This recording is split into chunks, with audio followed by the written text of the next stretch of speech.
अब हजुरको त्यसमा चाहिँ day, birthday, day, month, year, अनि हजुरको चाहिँ नेमको कुरा गर्दाखेरि चाहिँ जस्तै हामीले कतिपय अडियन्सहरूले अब जस्तै कन्फ्युज हुनुहुन्छ होला नेम, त्यो ड्याडी मम्मीले राखेको नेम चाहिँ अब त्यो चाहिँ के गुप्त भयो नि त, त्यसको त जो चिज पब्लिकले दिएन त्यसको भ्यालु हुन्न हजुर। Okay, I'm coming to that question. जस्तो मलाई पनि क्वेसन के थियो भने मेरै नामको पनि दुईटा स्पेलिङ छ क्या हजुर। जस्तो मेरो अफिसियल स्पेलिङ भनेको SUMIT हो हजुर होइन, तर मैले चाहिँ अब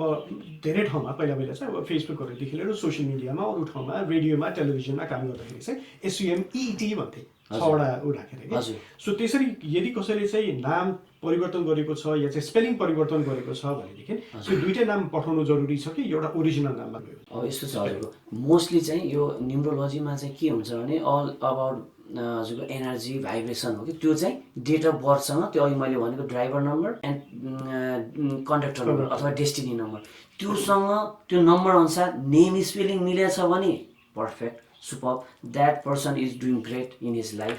मिलेको छैन भने अब आयो अब्स्ट्याकल्स।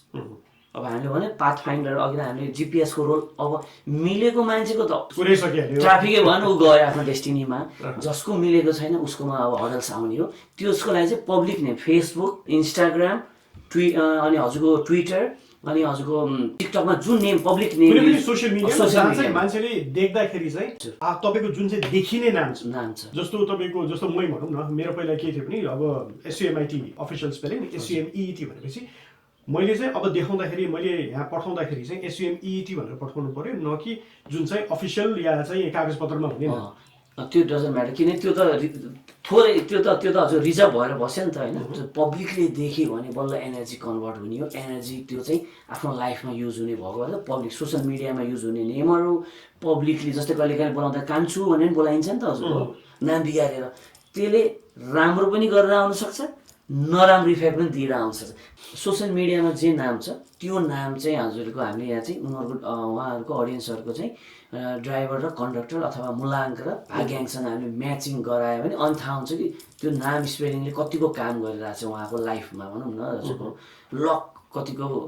लकमा हेल्प गरिरहेछ भन्ने चाहिँ त्यहाँबाट थाहा हुने हो। अनि